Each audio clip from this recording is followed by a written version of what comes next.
Sim, eu sou o professor Bairros e no tutorial de hoje nós vamos ver por que a Tesla está trocando as baterias de 12 volts por baterias de 48 volts. Sim, essa notícia que tem circulado por aí. Os carros da Tesla, atualmente alimentados por baterias de 12 volts, vão trocar para baterias de 48 volts. Mas quais as vantagens? A resposta é uma verdadeira lição de economia e eletricidade. É sobre isso que eu vou falar nesse tutorial. Vamos lá?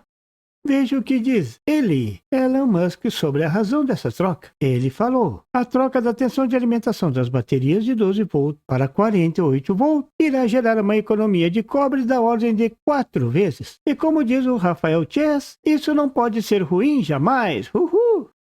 A razão é clara, é puramente econômica. Mas como justificar essa afirmação e ainda aprendermos alguma coisa de eletrônica? Simples. O conceito por trás dessa mudança é a questão da potência. Será que podemos usar esse mesmo conceito para os nossos circuitinhos, tipo os nossos amplificadores? Será que é mais econômico trabalhar com tensões mais altas para alimentá-los?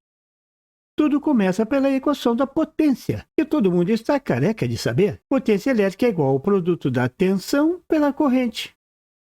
Mas a questão do cobre está associada à resistência dos condutores. Se vamos diminuir o cobre, o que acontecerá com as resistências dos condutores? Então é melhor expressar a potência em função da resistência. Isso gera duas novas equações que a maioria dos técnicos carecas estão carecas de saber.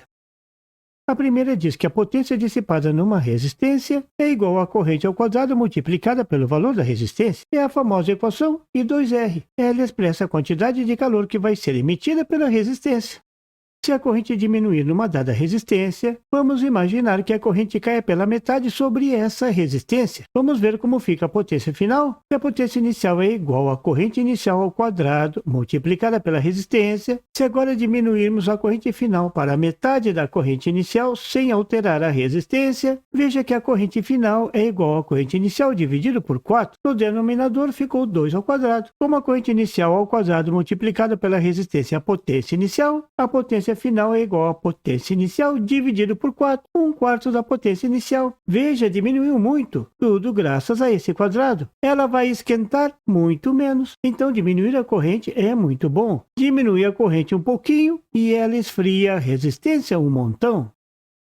A segunda equação relaciona a tensão com a resistência. Essa não é tão popular como a anterior, não tem o mesmo apelo, mas é interessantíssima. A segunda equação diz que a potência sobre uma resistência é igual ao quadrado da tensão dividido pela resistência. Note que nas duas equações tem esse quadrado, e essa é a chave da questão, uma chave quadrada, podemos dizer assim. Agora vamos ver o que acontece quando alteramos a tensão sobre uma dada resistência. Mas agora vamos dobrar a tensão. Nesse caso, a potência inicial vai ser igual à tensão inicial ao quadrado dividido pela resistência. Se dobrarmos a tensão, então a potência final vai ser igual a 2 vezes a potência inicial ao quadrado. Elevando 2 ao quadrado fica, a potência final vai ser igual a 4 vezes a potência inicial. A potência final não vai só dobrar, a potência vai quadruplicar. Isso é fantástico. Se eu dobrar a tensão de saída no alto-falante de um amplificador, a potência quadruplica. Então, aumentar a tensão é muito bom ao quadrado. Mas no caso da Tesla, a tensão final está sendo quadruplicada em relação à tensão inicial. Está saindo de 12 volts, está indo para 48 volts. A pergunta é, o que acontece com a corrente? Sempre lembrando que a potência deverá se manter a mesma. O carro não deverá ficar mais lento depois disso. A nova corrente vai ser igual à potência inicial. Essa não deve mudar. O carro tem que continuar com a mesma potência. A corrente inicial dividida pela nova tensão. Mas como a nova tensão é igual a 4 vezes a tensão inicial, então a nova corrente é igual à potência inicial dividido por 4 vezes a tensão inicial. E como a potência inicial sobre a tensão inicial é a corrente inicial, a mágica acontece. A corrente final é igual à corrente inicial dividido por 4.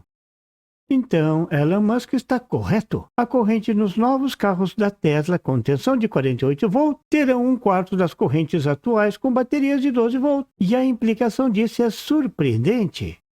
Se as correntes serão menores, então os cabos das fiações poderão ter menos cobre, menor diâmetro, menor custo. A questão aqui é saber se essa economia será passada para o consumidor ou simplesmente irá aumentar os cofres da Tesla. O que você acha? Agora a cereja do bolo. E os cabos têm diâmetros menores, são mais leves, mais maleáveis, então o peso do carro diminui. E para a mesma potência elétrica de antes, a potência mecânica entregue pelo motor será maior. Isso é, o rendimento aumentou. Tudo porque o peso do carro vai diminuir, mas a potência não. E tem mais. Claro, o cara é o Elon Musk. Não são só os cabos que ficarão mais leves, os equipamentos ficarão mais leves também. Menos corrente significa menos calor emitido. Lembra da famosa equação I2R? Os dissipadores dos inversores serão mais eficientes, serão menores, menos ferro, menos peso, até as trilhas serão mais finas. Tudo vai ficar slim, fitness nos novos carros da Tesla. Esse mesmo raciocínio pode ser usado nos amplificadores. Se compararmos dois amplificadores com a mesma potência, aquele que trabalha com tensões mais altas provavelmente terá um custo menor. A fiação será mais leve, os dissipadores de calor serão menores, principalmente se forem usados MOSFETs. Os transformadores serão um pouco menores, os cabos serão mais fininhos e por aí vai. Agora você entende por que o pessoal prefere aumentar a tensão de alimentação dos amplificadores quando querem aumentar a potência.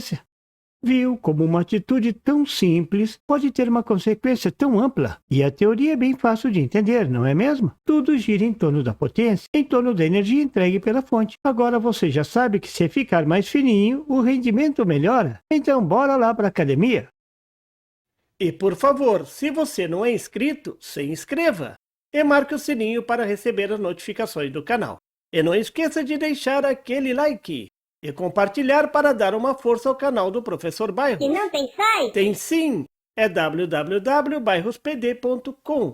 Lá você encontra o PDF e tutoriais sobre esse e outros assuntos da eletrônica. E fique atento ao canal do Professor Bairros para mais tutoriais sobre eletrônica. Até lá!